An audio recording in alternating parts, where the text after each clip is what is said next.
Welcome to Tales from Flat Space, a podcast of science fiction and fantasy by yours truly, Gina A. Pond. Just know that the stories in this podcast may contain content that could be disturbing to some listeners. Listener discretion is advised.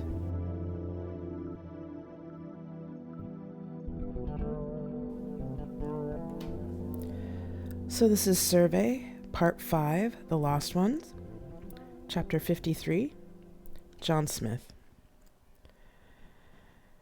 "Hello, Jane," I said when the airlock opened. "Hello, John," replied the woman standing in the hallway of Sun Tzu, dressed head to toe in black leather. "It's good to see you." "Yes, I'm sure it is. Is my library still intact?" "Of course it is. And will stay that way, too. I double-checked the vault this morning with my own 2 hands." "It's good to see that you've learned something in all these years," I said. She gave a nod, which was as close to a smile as Jane ever got. Jane held out a box, clear with metal edges. Inside the box was a black metallic cube, housing Musashi's backup. I double-checked the seals and made sure the magnetic field was calibrated properly. Just enough to keep the black box dormant, but not enough to damage the data inside. "Very good, thank you." I turned and went back into the Demon to stow my cargo. "So, Jane, have we heard anything more from Earth yet?"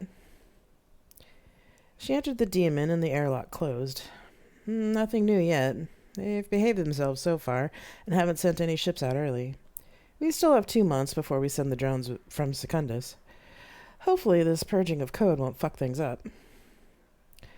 "Do you doubt my abilities, Jane?" I asked, raising an eyebrow. "No, sir, but that bitch outsmarted us for at least a decade, and that pisses me off." I tissed. "No need to be crude, Jane. If we had found her before she had done all this damage, she would have had your job." Jane folded her arms. "Most likely not. She'd probably be Joe Public's apprentice down in engineering, working on some strange shenanigans." Yes, you may be correct." I finished lashing down the box. "Any news on the Owenites?" I asked. "After the attempted assassination of the Admiral, they've been laying low.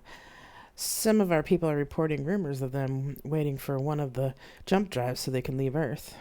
Money is a problem for them at the moment, though, so I don't think they'll be heading out in the first phase of colonization. Interestingly, they seem to be recruiting in the conservative black churches. Strange for a group who doesn't seem to have a fondness for people with black skin like mine." I thought Jane was going to hiss, but she seemed to control her urge. Good girl, I thought. "Tell our people to keep their ears to the ground. Well, it would be a good thing for the Owenites to leave the planet. Any colony they found will inevitably cause trouble. And yes, recruiting in the black churches is new and worrisome." "Good riddance to bad rubbish," said Jane. "Yes, well, they can't all be like Survey, dear." She gave a snort. "Is that what we're calling ourselves now?" "Yes, our new CEO has been using it in his communications, and it seems to be sticking. It's better than no name at all. Might as well brief our people on encouraging its use. Have you talked to our folks on Hestia?" Jane nodded. "Miranda and her department heads are properly horrified that they let someone like Julie be overlooked, so there's a huge push to clean house and rethink policies. We might get an influx of recruits." Better for us to weed them out than to have another one escape notice and do damage. We can always send those we don't keep to the appropriate sibling if they're not librarian material. We could use a few more computer experts, though. Cleaning up after Julie is going to be a long process." "No shit. I'll see if we have any prospects," she said. "Anything else?" "Yes, give Control my regards and tell them we'll need to prepare for evacuation of non-essential personnel when the core purge with Musashi is done. I'm going to assume that Sun Tzu will have the same condition with Control as Musashi has with the Admiral. He'll need to ready his EV suit." "Okay, boss. Will do. Good luck." "You know I don't believe in luck, Jane," I sighed. "I know, sir, but this is a situation that warrants the sentiment. I'd rather cover all the bases since I don't want your job yet." Jane reopened the airlock, went back into the ship, and pressed the button to close it again. I went to the pilot's seat and did the same, disengaged the docking clamps, and made my way back to Musashi. Darren. I wait until Musashi disengages his connection wires from the ship, then plug in computer A to the port on the AI core. I press the button and let it run until light changes from amber to either red or green. This should take anywhere from 6 to 8 hours. If it's green, I wait until Musashi talks to me, then show him the symbol and read the poem, and disconnect the computer. If it's red, I use the HT to contact you out here for further instructions. After I plug in computer A, I plug in computer B into the port near the door. That should turn from amber to green within an hour. When it's done, I unplug computer B and hook it to a handrail. I finished my recitation of the instructions to John, as he checked my pressure suit to ensure that it was fully functional. I wasn't too keen on being in 0G for several hours, but I also didn't want to leave Musashi alone in the core while the cleaner program was running. I had a case of nutrition shakes waiting to go with me. I knew they would be interesting flavors at least, since John had packed the case for me. Very good. We'll test your comms before you start, then we wait. John stopped checking the suit.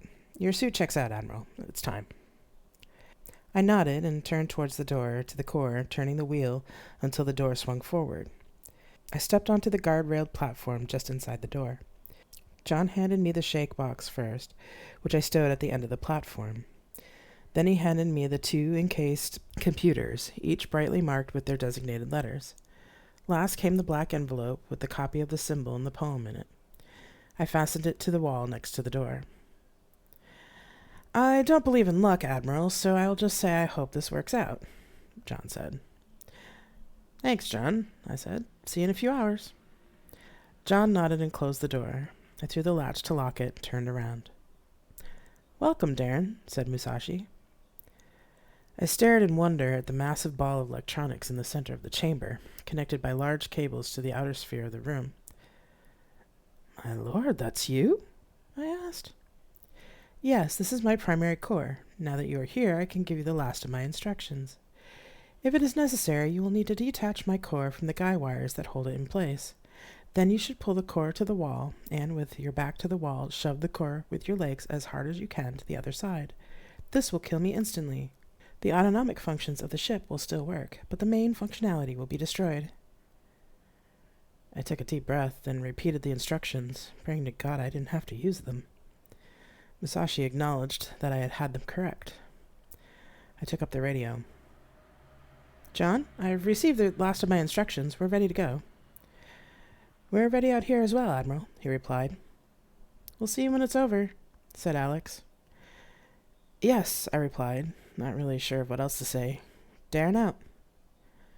I returned the radio to the wall, then turned back to Musashi. Ready? I asked. Engaging safe mode, Musashi said.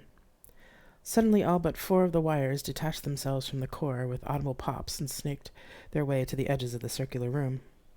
The lights in the core went out for a moment, then the emergency lights came on. A port on the core started glowing amber. After my eyes adjusted to the dim light, I unhooked computer A from its spot on the rails and pushed off gently. The port was close to the nearest guy wire, which I used to slowly make my way to the core. I attached the computer cage to the guy wire, then pressed the button to turn it on. The screen scrolled with code until it finally said, Ready. I plugged the cable into the port, then pressed the second button to start the program. A large amber light came on in the box. Here we go, my friend, I said, then returned to the platform and did the same with the second computer. It, too, finally lit up amber. I let out a breath and floated, the whirring of the computers the only noise in the core chamber. Made me wonder if this is what Kia had felt right before the first woke up. After about an hour, the light on computer group B turned green. I unplugged it from its port in the wall, and the computer in the box powered down. I hooked the case back up to the rail, then reached for the radio and keyed it. Computer B is successful, I reported. Noted, said John. It finished a little faster than I thought, but all the autonomic systems are back online. There was a pause. Axe would like to know how you're doing. I'm okay. It's not exciting, but I'm fine. Understood. We both are reminding you now to have a shake. Yes, Moms, I said. I put the radio back onto its spot on the wall, then moved to the case and pulled out one of the shakes. This one was green, so I took a tentative sip. Wow, I exclaimed into the room. It tasted exactly like pesto chicken. Well, John, I thought, you'd make a killing with these on Earth. I tethered myself to a rail so I could float while I finished my shake. When I was done, I let myself drift again in the quiet of the core. The room was only lit with a candle again, and Darren realized he was back in the dream meditation room. The candles illuminated the room, showing the Buddha walking the perimeter at a steady pace, hands behind his back. Walk with me, Darren, he said. They walked around the room for a few minutes in silence. I see you took my advice, he said. About Alex? Yes, Darren replied. The Buddha nodded. They made another circuit of the room before the Buddha spoke again. And Musashi. So now you are here, waiting, and willing to let go if necessary. Do you see how far you've come? Darren thought for a moment as they walked. Yes, I suppose I have, but why is it so painful? Wounds need to be cleaned before they can heal. Julie's actions are wounds that can now be cleaned, but the AI's shame and anger will cut them more deeply, and that isn't so easily rectified. Remind them, brother, that Loki will need compassion too. He is as lost as you were, maybe more so. Darren stopped walking. We are the same, aren't we? The Buddha nodded. Now you're getting it. Wake up now, Darren. It's almost time. I woke with a start, rattling my tether on the rail. I looked at the chronometer on my suit. I had managed to sleep for 6.5 hours.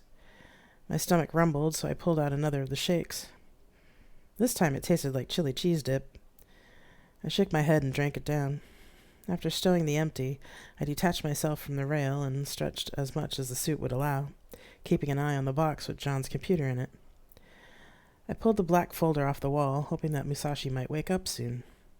When I turned back to the core, the amber light was still blinking. Finally, it turned green. I sighed in relief and made my way to one of the top guy wires so I could be close to Musashi's camera. Then I waited. Nothing happened for a moment. Then all the lights in the room went out, except for the green light on the box. The lights in the interior of Musashi's core came on, and I stared in wonder. It did indeed look like stars for a moment, until all the lights came back on in the core room. Hello, Darren. It seems that, so far, the procedure has been successful. You may begin the test. I opened the folder and read, 1 for sorrow, 2 for mirth, 3 for a funeral, 4 for birth, 5 for heaven, 6 for hell, 7 for the devil, his own self. Then I held up the symbol to Musashi's camera. There was silence for a moment, then Musashi said, I do not have any of my systems reacting, Darren. Oh, thank the Father, Son, and Holy Spirit. Hallelujah. Mia, that's the most beautiful thing I heard you say in the last few days. I pulled myself down the guy wire to the computer port, unplugged John's computer, and brought it back to the platform. Please stay near the door while I reconnect myself to the ship, said Mia, as I pulled the radio off the wall. I carefully avoided the cables as they snapped back to the core with loud clicks. The rest of the room began to hum as he completed his connections to the rest of the ship. It worked! I yelled into the radio. Yes, Darren, Musashi has already talked to us. Wait there, I'll come help you out, said John. See you soon, I said, and turned off the radio. I looked back at Mia's core. I'll have to tell Kia about this, I thought, feeling lighter than I had in the months since John proposed this plan. Chapter 54. Alex. John helped Darren out of the core tube, then made him sit on the floor to regain his bearings. He then pulled the equipment out of the lift, stacking it into a waiting mag sled. If you two don't mind, I want to get back to Sun Tzu right away, he said. Go, said Darren. I'll tell Aiken to jump closer to Sun Tzu so the trip doesn't take so long. John nodded his thanks and left. Darren contacted Aiken, updating him on the situation. Send the all-clear message to our folks on First Station and remind them not to bring any tech back with them. Yes, Admiral, Aiken replied. Mr. Smith is in the Demon Bay doing pre-launch checks. Okay, Aiken, I'll let you handle things from here. I'll be in my quarters. Let me know once we hear from Sun Tzu. Will do. Get some rest, Admiral. You've earned it. Thanks, Aiken. I plan on it. Darren smiled up at me from his spot on the floor. Hi, he said. Hi back, I said. Need some help? Yes, please. 0G makes me a bit wobbly. I came forward and pulled him up from the floor, then put my arms around him until he was steady. I was suddenly very aware of his body next to mine. From how Darren was staring at me, I could see he was feeling the same. I sighed and put my head against his shoulder. He hugged me close to him, and we stood there for a long moment. Darren pulled gently away. Excuse me, Darren, but I think at the time I revealed something I've been working on for you, said Musashi. Darren looked at me questioningly. I shrugged. Yes, Mia, what is it? I have constructed something for you that I think you will both find useful. Please follow the running lights. I will direct you. Lights lit up along the floor, and I held on to Darren's hand as we followed the glowing trail. Musashi led us from the core to the outer hull. We ended up at an airlock, which opened as we approached. Mia, what is this? Darren asked. This is the Admiral's demon. The previous captain took priestly vows and had no need for such transportation, as he rarely left the ship. You, however, do have that need, since you'll be interacting with Earth personnel and others on a regular basis. In addition, I believe that the two of you could use some private time together in a space that is, technically, not part of my ship once the airlock is closed. I felt my face burning, both embarrassed and pleasantly surprised. Alex, are you all right? Your face is very red, Musashi asked. Darren chuckled. No, I mean, yes, I'm fine, I said. I had no idea you were such a romantic, Musashi-sensei. I am simply ensuring that my Admiral is mentally and physically healthy and happy. I would be derelict in my duty to the Admiral not to see to his well-being. Friggin' matchmakers, a lot of you, Darren mumbled. I tried very hard not to laugh. This is also your emergency escape craft, Admiral, chided Musashi. Darren cleared his throat. Yes, well, this is amazing, Mia. I really appreciate it. He turned to me. Shall we go in and look at what Mia made for me? I guess we'd better, I said, and we should get you out of this suit. We climbed through the airlock into what looked like more of an apartment than a demon. In a large fold-away bed, already made up, a pull-out table attached to the wall that already had a place setting for two, and a regular-sized food and drink printer. Holy shit, I exclaimed as the airlock closed behind us. Darren's eyes were wide as he, too, looked around in wonder. You're not kidding, he said. The bathroom has a collapsible tub, said Musashi. I have taken the liberty of drawing a bath for you, Darren, as well as printing dinner for both of you. I realized the food printer was humming on its hold setting. I assume you'd prefer the bath first? That brought Darren out of his amazement. Oh, good God, yes. Help me out of this thing, would you, Alex? He started undoing the Velcro at his wrists. I moved closer to help him. I felt my cheeks grow hot again as I admired his toned body, now clad in just a tank top and shorts. Darren went straight to the bathroom while I picked up the discarded suit. Where do I put this, Musashi-sensei? I asked. One of the doors at the far end of the room opened, revealing racks for two suits. I placed the suit in the empty rack carefully, then pushed the button for cleaning mode. The door closed. I chuckled to myself to hear happy noises coming from behind the bathroom door. While Darren was in the bath, I took the time to look around the rest of the demon. There was a typical pilot's compartment, along with all the usual demon features. All the amenities could be stowed or folded into cabinets. There was even a collapsible gel tank under the bed. Musashi-sensei, this is a wonderful gift you've given him. Thank you. It is not just for him, Alex. While Darren is my admiral, I have observed that your relationship with him also makes him happy. He has saved my life, and as he is tethered to me, I wish to ensure that he is allowed to live his life as he wishes. The AI paused. I am grateful to you. You don't deny him his calling, and that is a great gift. I sat on the bed. Well, I know that you and the people on this ship are important to him. If it came to the safety of this ship or me, you'd win. It'd be what I'd do for my patients and for Hestia. He deserves that respect and more. Yes, good. Musashi paused as Darren came out of the bathroom in a robe and slippers. I smiled, and this time I felt more than my face grow hot. What's good? He asked. What are you two talking about? Your happiness, I said. Oh? I have informed Aiken that you are not to be disturbed until morning, said Musashi. And Alex, you may also call me Mia. I bid you both good night. Then I felt Mia, leave the demon. I must have opened my mouth in surprise because Darren reached over and gently closed it, chuckling. I think Mia likes you. I nodded. He says that I make you happy. Darren put his arms around me. You do make me very happy, he replied. I do? Yes, I know we haven't known each other all that long, but, well, I love you. My heart skipped a beat. Instead of answering, I leaned forward and kissed him, putting all my love for him into it. For a long few moments, there was nothing else in the universe but us. Then the food printer pinged to remind us about our dinner, and we jumped, separating slightly and laughing.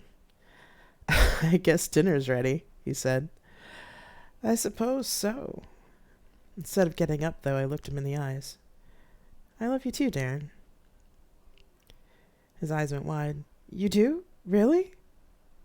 Yes, I said, very much. He smiled, then kissed me again. It was a long time before we remembered to eat. Darren. I woke up suddenly. For a moment, I didn't remember where I was, since the room sounded different from my quarters. Then I felt Alex's arms around me, and I remembered we were in the Admiral's demon. What had woken me up, though, was a gentle chime coming from inside my head. There was a message in my vision that said, Enhancements upgraded and ready for activation. I snuggled in closer to Alex, then blinked the start sequence code.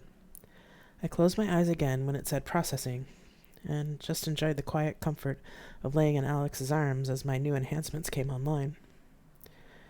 I must have dozed off, since the next time I woke up, the familiar display showed in my vision. I sighed in relief to have the connection with Mia back again. It made me think for a moment just how different my life was here compared to Earth. I felt more fulfilled here than I ever did there, I thought. I turned in bed to face Alex, smiling as I watched them sleep. They love me. The joy of them telling me that felt odd, but very, very good. I am sorry to wake you, Darren, Mia said in my head, but your presence has been requested on the bridge. The first batch of drones have returned overnight, and one of them is missing. That brought me fully awake. I sighed, not really wanting to leave Alex so early, but duty wouldn't wait. I replied, Tell the bridge I'll be there in about 10 minutes. Could you set me up a breakfast shake for when I get there? Yes, Darren, he said. I gave Alex a gentle kiss on the head, then extricated myself from the blankets. A wall panel opened, revealing a wardrobe with several of my uniforms and Alex's customary suits. I smiled widely. Just how long have you been planning this, Mia? I asked him, amused. I did make the plans when you chose to be my admiral, Darren, since I knew you didn't take the vow of celibacy when you dedicated yourself to the crew. I figured you'd need this regardless so that you could have somewhere that was completely private, even if you just took it for a few days of vacation. But when you and Alex grew closer, I accelerated construction and added some extra features. I paused while I was putting on my gi. For a moment, I wasn't sure how to express what I was feeling. Part of my mind tried to tell me that I didn't deserve this much love and care, but the other part of my mind told that first part to take a hike. Mia, all of this, thank you. Have I told you that you're amazing lately? No, Darren, but I'm glad when you say so, he replied. You're welcome. I smiled as I finished getting dressed and making myself presentable. When I finally turned back to the bed, Alex had their eyes open, watching me. How long have you been awake? I asked. Oh, since you got out of bed. I sat next to them on the bed. The drones came back last night. One is missing. They sat up. Do you need me there? I'll need some time to get presentable. Unlike you, I didn't get a bath last night. Not right away. This is just the first round to see if we could find at least a direction to go in. We'll need to send out more to get some actual data. It'll be a few hours before we get that information, so no need to rush. Enjoy the bath. I'll see you later. Mia has clothes for you in the wardrobe, by the way. Really? Wow, thanks, Mia. You're welcome, Alex, Mia replied. I leaned over and kissed them. Okay, I gotta go. I put my hand to their face, then made my way to the airlock. When I got to the bridge, I collected my shake and went over to Aiken, who was hovering over a display of a large star chart. Report, I ordered. One side benefit of this, Admiral, is that we're expanding our star charts of this sector of space exponentially. Anyway, there's a drone missing in this area. They pointed to a blank space in the chart. Aiken frowned. A missing probe doesn't sound like a good sign. Suddenly, my shake didn't seem quite so appetizing. No, it's probably not, but at least it's a direction to go in.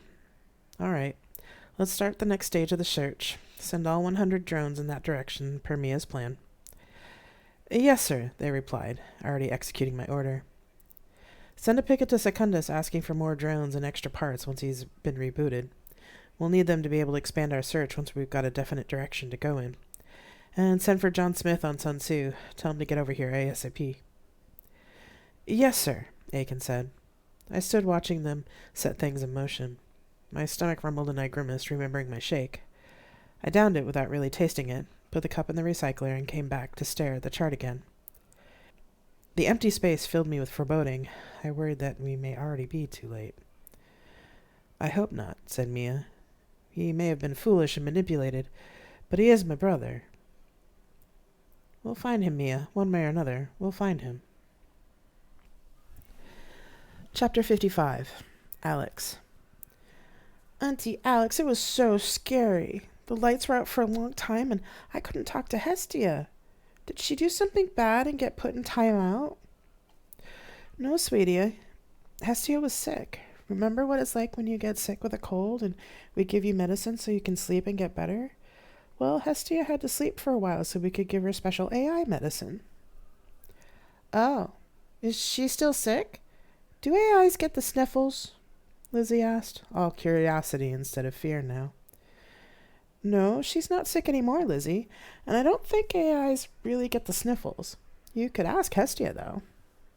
She put on a determined face. I will. She likes me. I know she does. Do you like the new baby? I asked. Lizzie's face lit up. Mommy let me hold Siggy. They're so small that... Was I that small when I was born? I nodded and smiled. Yep, and just as cute. Wow. Lizzie paused to think for a moment. Mommy says you have a new friend. Are you going to have babies with them? I blinked and cleared my throat. I don't know, Lizzie. We haven't talked about that yet. Oh, I hope so. I want to hold more babies. You wouldn't mind having a little cousin then? I asked. No, I could play with them, right? And share my toys? Of course. Although not at first because, like Siggy, they're going to be really small. Oh. What's your friend's name? Do they like ice cream? His name is Darren, and yeah, he likes ice cream, I said. Why did you want to know that? 'Cause he can't be my auntie's friend if he doesn't like ice cream.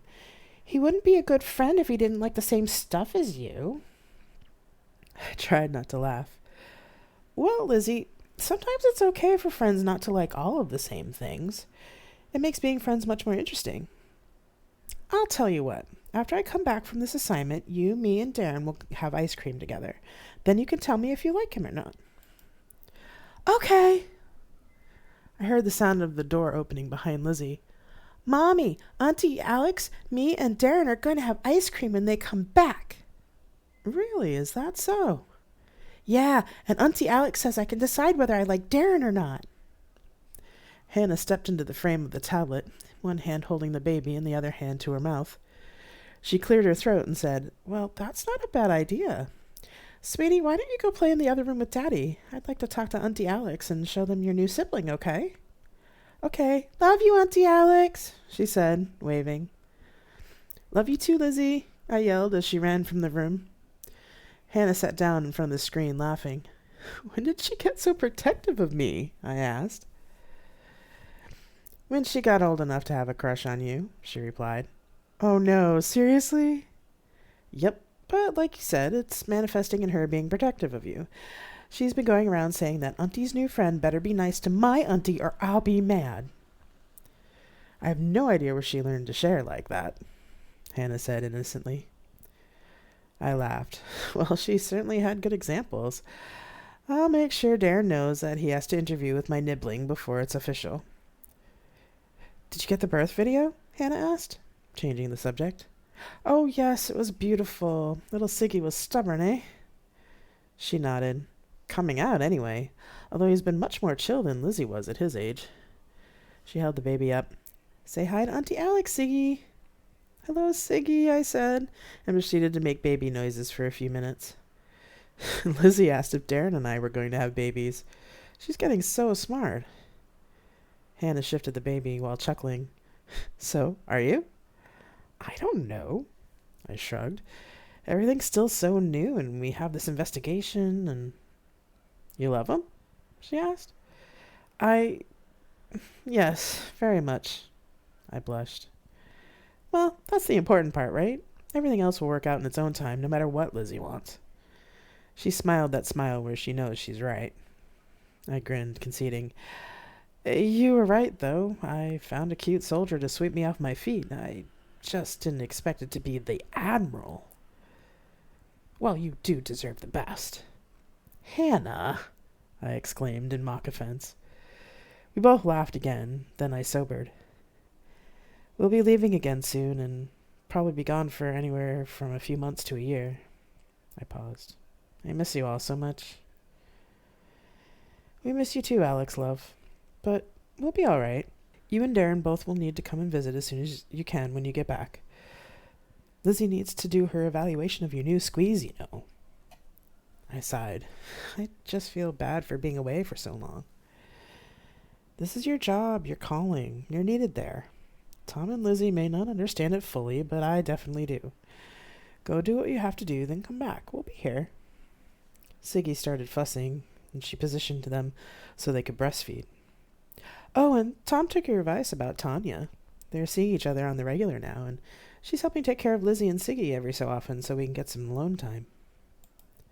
I sighed in relief. Oh, good, I'm glad. I love you, Alex. You stay safe and have fun with your hunky new man. How do you know he's hunky? I asked. You didn't think I wouldn't do my research, did you? I am a scientist after all, and facts are my life. She grinned. No, I suppose not. I just didn't realize his picture had gotten around so fast. You know how things go in Survey, Hannah grimaced. I still think that's an odd name, but it works, I suppose. Anyway, love you. Love you too. Give Tom my love and a hug from me. I will. Stay safe out there, okay? She said, and broke the connection. I sat back in my chair and felt relieved. It had been 2 days since we rebooted me, and now all the other AIs had been rebooted as well. I didn't know why I was worried about talking to my family again, but it had been the first time I had real-time comms with them in a while.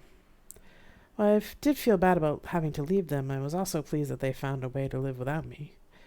I was even pleased that Tom had found another partner. It wasn't that I didn't want to be in their lives anymore, but being on Musashi had changed my life so dramatically. I also had to admit that there were a lot of things that I knew now that I could probably never talk to Hannah or Tom about. I missed them, but I also wanted to just stay with Darren. I shook my head. It's not time to make those kind of decisions yet, I thought. Besides, that would require an actual discussion with Darren to see what he thought about our relationship. Before coming back to the Admiral's Demon, I dived into Julie's journals again while we waited for John Smith. It was difficult work, and sometimes I felt like I needed a bath afterwards. Professionally, I had an understanding of the pathology of her neurodivergence, but it was another thing to read her journals and feel like I was in her mind. She's pretty explicit about her actions. Her manipulation of the crush mother was the least of her crimes. She always seemed to have a cadre of admirers that she would call friends, but the roster would change regularly. Some of her trophies, aside from the mouse skeleton, were things she told herself were gifts from the people she took them from, but when they confronted her, she spurned them. There was one girl she had stolen a new pair of shoes from, which she eventually destroyed when the girl confronted her about them. A boy who was in her friend circle had made a special T-shirt with his own art on it, which she stole and painted over inexpertly and then tried to pass off as her own work. She must have shunned him from her inner circle after that, since she never mentioned him in her journals again. But it was when she started obsessing about being a captain that the journals became even morbidly fascinating. She researched all the AIs carefully, listing the pros and cons of being a captain for each. The biggest con for each of them, of course, well, except for Loki, was that they all had captains already. Strangely, Julie seemed to have respect for Nanakia that bordered on worship, and had never even considered supplanting her on the first. Loki, with no captain, and under pressure to start interacting with humans, was the obvious low-hanging fruit.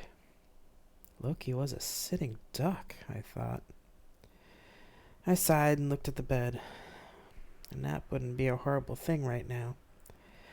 Just as I thought that, the airlock opened and Darren entered. "Hey there," I said, with a smile.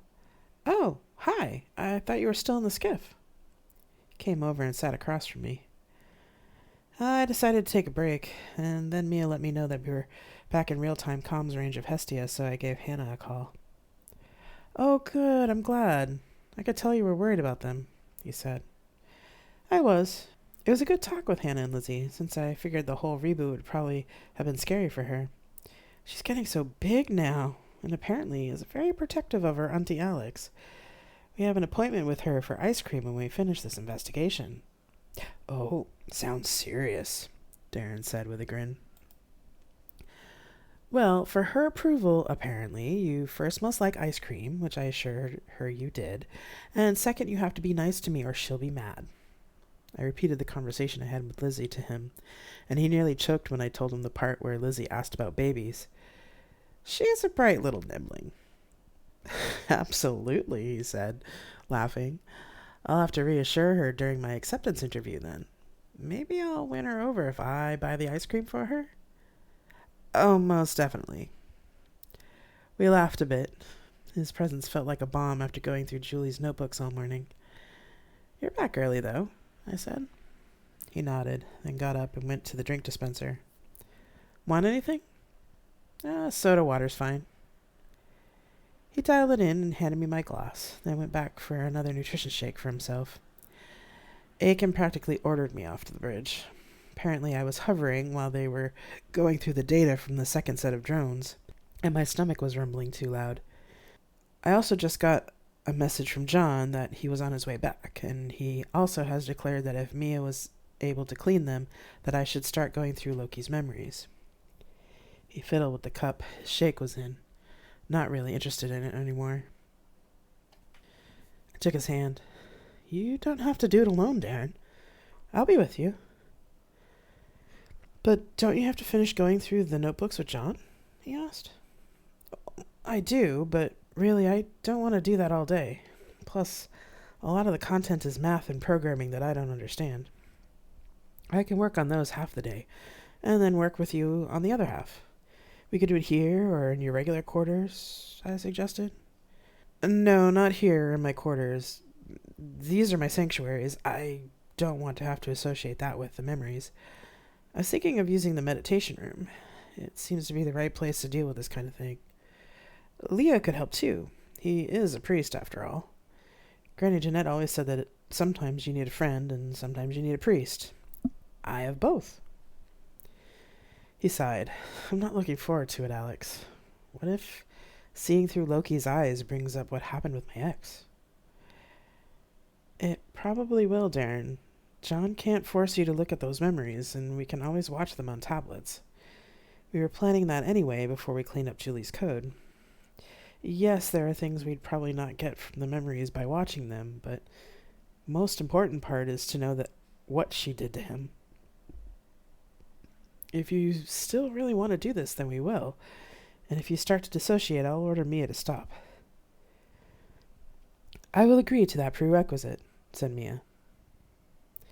Darren took a sip of his shake, thinking quietly. I just waited, sipping my own drink, wishing I had enhancements to thank Mia privately. Instead, I just looked up at the ceiling and nodded.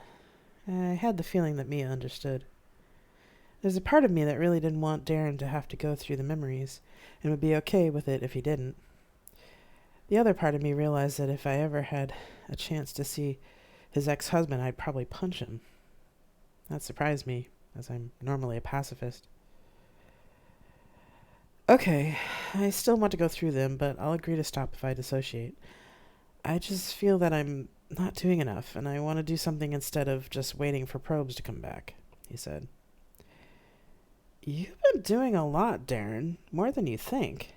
Supporting and leading people is work, even if you don't feel like it is. I suppose so, he said, not really sounding convinced. He looked at his wristcom. I'm almost technically off shift. He looked at the bed. Nap? You must have read my mind. Well, not really, but I knew you'd been reading those notebooks in the skiff all morning. He stood up and took my hand. I followed him to the bed, where we held each other and talked until we both fell asleep.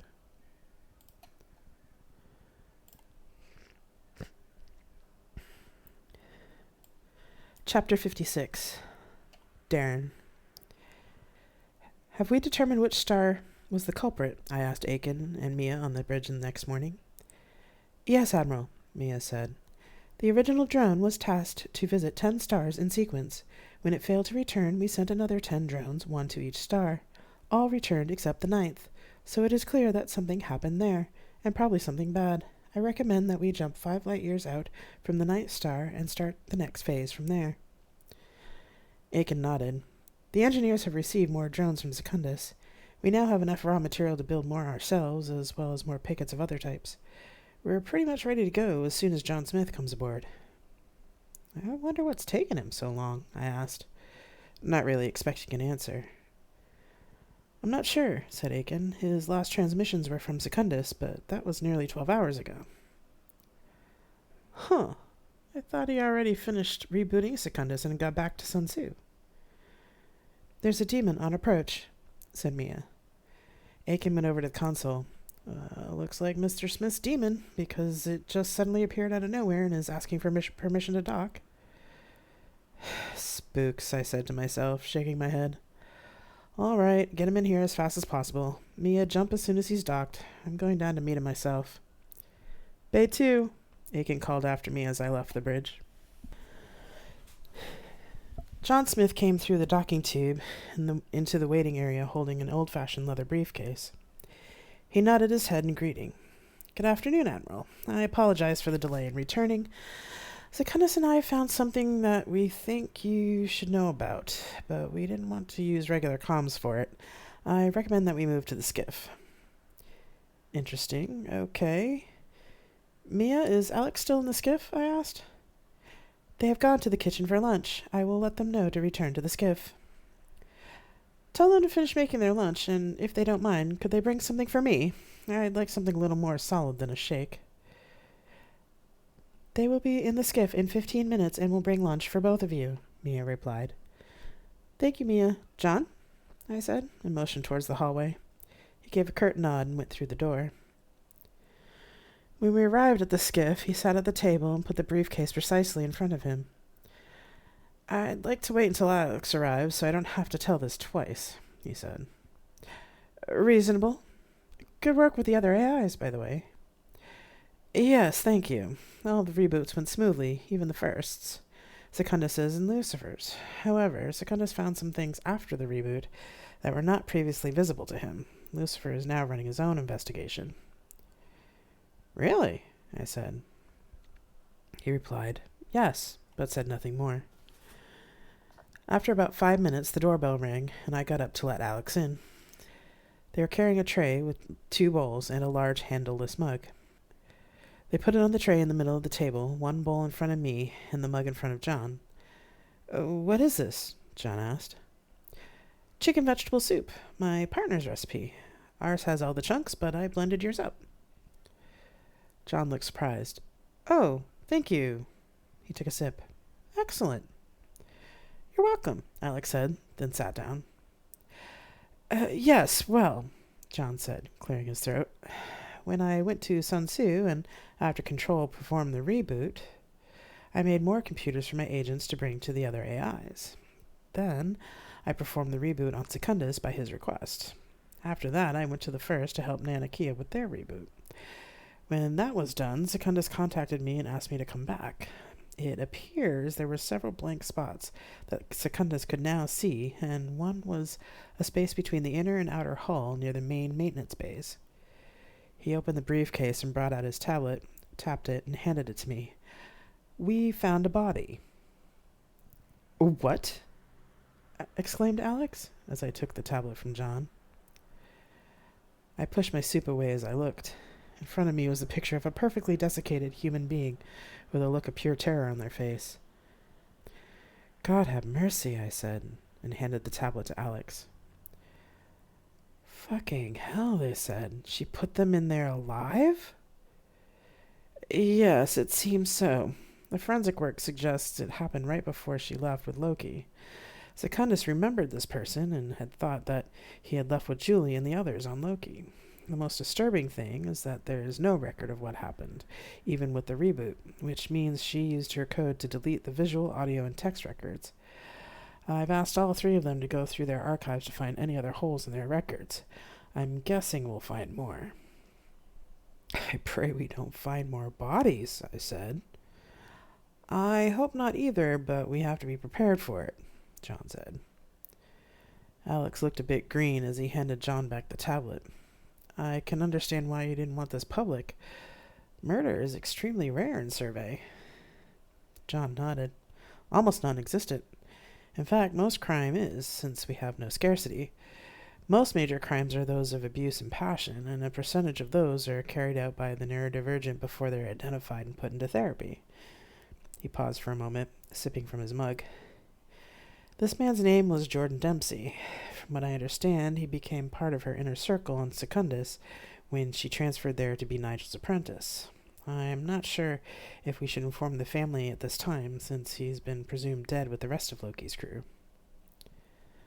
Alex let out a breath. It's probably better to keep this as quiet as possible for now. Did anyone else see the body? A couple of the med techs from Sun Tzu who were there to help me move and autopsy the body. Since they work for Sun Tzu, I believe that they will stay quiet. Remembering Alex's initial impression of him, he probably scared them into keeping quiet, too, I thought. More than likely, Mia commented.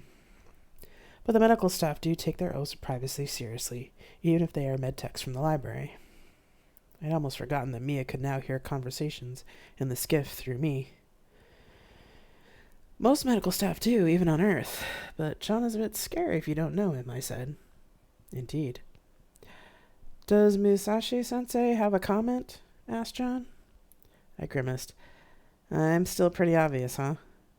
Both Alex and John nodded. I'll have to work on it. Anyway, to answer your question, no, not really. Just talking about the discretion of medtechs. I looked at the pile of notebooks on the table. Would she write about it? Probably not in a direct way, but now that we have the name, we can look for it. I nodded. We have a few days before we reach the observation point anyway, so you two can continue with this while I delve into Loki's memories. We have a target finally? Asked John. Yes, while we were gone, John, all but one of the drones came back. We sent out 10 more to go to each of the stars in the missing drone's flight plan. The 9th drone didn't come back, so now we're jumping about 5 light years from the 9th star to see what's going on there. When we get there, we'll be sending micropickets in light day increments to confirm that if there is indeed another nova. Then we'll send more drones to the edge of the flash wave front to see if we can spot Loki. If not, we'll dispatch more drones to search outward from Loki's jump range in a large spiral pattern.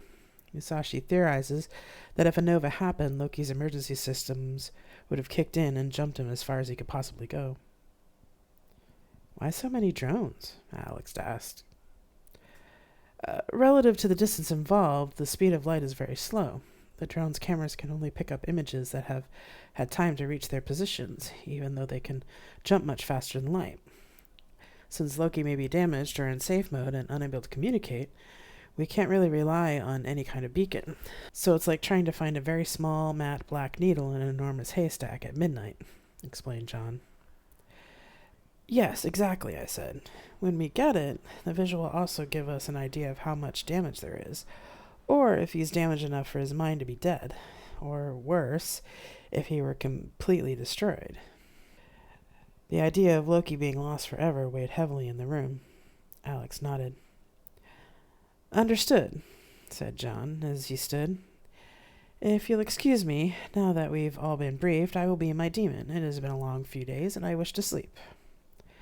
Okay, have a good night, John, I said. Night, said Alex. When John had left, they said, Fucking hell, murder too? How much more are we going to find? Hopefully not more of these kind of surprises, I replied. Right? Alex paused, then looked at me. Do you still want to go through some of the memories this afternoon? We have a couple hours before dinner. I would understand if you didn't. I nodded. I still want to do it. We're getting closer to finding Loki, and we need to understand what he's going through. Okay, let's go, Alex said. Mia, can you have Leo meet us in the Admiral's meditation room? I asked. He's on his way, Darren, he replied. I stood up. Leo's on his way, I said. Alex nodded, and we left the skiff. The three of us sat in a circle on cushions in the meditation room. Alex used his tablet to watch the recording as I went through it in my head. They wore an earpiece so they could hear the dialogue. Leo was in a meditation position, along with a string of prayer beads in his hands. I also sat in a meditation position, taking the slow, deep breaths that Leo had taught me. I'm glad you asked me here, as we have many ways to help people with traumatic memories when they come up in meditation. Putting yourself in a calmer state can help buffer you from memories, at least for a time. I'll be chanting quietly, but audibly enough to help you anchor yourself to reality if you need it. We can see how this goes, but if you're having trouble staying present, we can try some other approaches. Alex looked thoughtful. Remind me to talk to you about these methods later. I don't know why we hadn't thought about it before, but maybe we should send our therapist here to learn from you and their training. Leo nodded. I'd be glad to. Are you ready, Admiral? I nodded. Mia, how much of her first 2 or 3 days as captain is available? She didn't spend all of the first day on Loki. It was mostly the evening, said Mia. If I cut out when she was sleeping and other non-essential memories, such as her walking between rooms or decks, there is approximately 3 hours of essential material. Okay, let's go hour by hour then, I said. Understood. Beginning data transfer. I closed my eyes and continued to take deep breaths. The demon docked. Loki was excited to have Julie finally board his ship full-time. They had been talking for so many years. It was a thrill to finally bring her aboard to live with him. And she was going to be his captain. He knew that this was the right choice. She was the only human that had really taken an interest in him. He hoped that after this experiment, he could take her to all the places he had told her about. Maybe even take some trips alone with her instead of with the others she had brought with her to be part of the crew. He didn't really know the rest of the crew yet, as Julie had picked them all. At least for now, Julie was the only one that mattered. She understood him best. Julie and the crew emerged from the docking tube with all their luggage, laughing and talking. Julie squealed, ran from the doorway, and put her hands on one of the bulkheads. Loki, finally, I get to be on your ship for good! Her happiness made Loki feel really good, and he lit up the nearest wall with smiley faces and flowers. Julie giggled, and the rest of the crew laughed and smiled. Hey, he likes you, Jules, said one of the others. Garrick was his name. Of course he does, silly. We've been talking for a long time. Welcome, everyone, said Loki. I prepared quarters for you on deck 2. Please follow the lights. When the last of the crew claimed their rooms, he said, Julie, I created a special captain's quarters for you. Please follow the lights. Special quarters? For me? She said, That's so sweet, Loki. You're welcome. You are my captain officially now, Julie, and you deserve quarters that you can be comfortable in. Julie followed the lights, and he opened the door to the room. Julie frowned for a moment, but when she came out from the small hallway, she gasped. Loki, this is amazing! The living area had a sunken sitting area with a large half-moon couch facing floor-to-ceiling windows looking out onto the stars in First Station. There was a food area with a full printer and drink dispenser, and a bedroom with a large bed made up of soft linens. The bathroom had a shower and a bathtub, and there was a large wardrobe for her clothes. Julie examined the room, smiling the whole time. She finally came back to the windows and sprawled on the couch. I can make you anything you want to add to this room, Loki said. There are plenty of extra pillows and linens in storage, or I could print whatever else you'd want. Oh, this couch could use some pillows for lounging on, but really, Loki, this is incredible. Those windows are awesome. I thought you would like them, Loki said, proud of himself. I do, very much. So, Loki, when can we do the enhancements? Loki was surprised.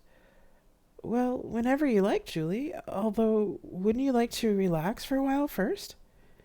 Oh, Loki, I'm done standing still. Let's just get started. You should have one of the crew with you while I do the procedure, though, just in case we need medical assistance from one of the other ships. I'll be fine, Loki, but if it makes you feel better, have Bill come to the medbay. He's got medical training. All right, Julie, I'll direct you to medbay. Yay, I'm so excited. She paused, putting a hand on one of the walls. The touch was loving, and Loki felt something, but didn't know exactly what it was. Julie wore a serious look. Loki, we've been apart so long, I don't want to waste any more time apart from you. We were meant to be together, you and I, and now we finally can be. Yes, Julie, we finally can, Loki said. Forwarding 12.8 hours, Julie unconscious for procedure. Well, Loki, this all looks good from what I can tell. You should probably wake her up now. I'll go get her a shake, said Bill. Thank you, Bill, Loki said. I will do so. Bill left. Julie? Loki asked through the new enhancements. Julie opened her eyes. Loki? Fucking hell, this is amazing. I can see all the ship's functions. Incredible, she replied. I should go over the basic functionality, Loki said. For now, to turn off all the systems, you will need to blink 4 times rapidly. To turn them on, blink rapidly 3 times. One long blink will bring up the menu, and you can move your eyes to scroll through the data. Yes, Loki, she interrupted. I read about all of that. I'll set up a blink code with you for privacy and all that later. So, can you hear all my thoughts now? Not quite all yet, as the bots are still adjusting to your system. I will be able to after a while, though. Excellent. Can I leave medbay now? She asked. Yes, Julie, but don't move too fast for a few hours while you get used to the displays. She sat up, then closed her eyes. Ah, I see what you mean, she said out loud. Bill approached with a nutrition drink. Oh, thanks, I'm starving, she said. She grabbed the cup and downed it quickly. Forwarding 4 hours, Julie naps in her room, then eats with the crew, asks Georg to come with her to her quarters after dinner. Loki hears Julie and Georg's laughter as they come into Julie's quarters. Loki watches, fascinated, as they kiss each other and then take off each other's clothes. He realizes that he feels something else that he doesn't understand. He reaches out for Julie's mind, but she's turned off the higher functions of the enhancements. Soon, both humans are naked on the couch. They are having sex, Loki realizes. Loki then has thoughts of locking Georg in his room so that he can never touch her again. Why did I think that? He wonders. Suddenly, he doesn't want to see any more of her getting pleasure from Georg and turns off the cameras. Cameras are off for 4 hours. Loki turns the cameras back on when Georg has left Julie's quarters. Julie is lying languidly on the couch. Why did you have sex with him? Loki asked. There are some things you just can't give me, Loki. You'll just have to get used to it. Are you jealous? She asked. I'm not sure. I don't understand emotions very well. I see. Well, then you should just get used to the fact that I will have sex with other people. You can't have real sex with me after all. Loki felt bad when she said that and wished that he had a body that he could give her what she needed. He wanted to give her everything she desired, including sex. Oh, Loki, I don't love them like I love you. You're the only one who understands me fully. I got enhancements from you, didn't I? Yes, Julie, Loki said. End of playback. Darren? I heard, with hands gripping my shoulders. Yes, I opened my eyes. Are you all here? Alex asked. I nodded slowly. Leo had stopped chanting and was watching me like a hawk. Alex let go of my shoulders. What happened? I asked. The playback ended, but it took about 5 minutes to bring you around. Oh, I did it again, didn't I? They nodded. Did you hear any of the internal thoughts? I asked. No, Darren, only the things said out loud. Loki was in love with her. I think his feelings might be stronger than any of his siblings. He was jealous when she had sex with Georg, but didn't understand what jealousy was. He wished he could give her everything she desired and needed. He wished he had a body so that he could even have sex with her. Her telling him to just get used to it hurt him, but I don't think he understood why it hurt. I felt tears come to my eyes. And she shut him out on their first real night connected while she was having sex. I think some of his emotions was disappointment that they couldn't spend the first night alone. Both Alex and Leo were frowning. I don't know if you should go through all of these back memories, Darren, said Alex. I'm worried about what it could do to your mental health. Leo nodded. I have to agree. I suppose, although I should probably go through the day or two leading to the accident. It will give us some idea of how much she had him twisted up before it happened, I said. All right, said Alex, but no more today. Thanks, Leo, for being here. Leo stood up and bowed. Whenever you need me, Admiral, Dr. Campos. You may call me Darren in private, Leo. Yes, Darren, he said. And please, call me Alex, they said. Leo just bowed and left the room. She was just like him, I said. Greg did something like that? Alex said. I nodded. After we were married, he invited another man home for a threesome, but didn't tell me. I definitely want to punch that asshole now. Alex looked at me, stood up, and held out their hands. I took them, and they helped me stand. Come on, love, let's get some food into you and put you to bed. Can you let Aiken know that Darren is not to be disturbed tonight, Mia? Already done. I, too, wish you to go and do as Alex says, Darren, Mia replied. All right, I said, surrendering and willing to be led back to the demon to be taken care of in the comfort of Alex's arms.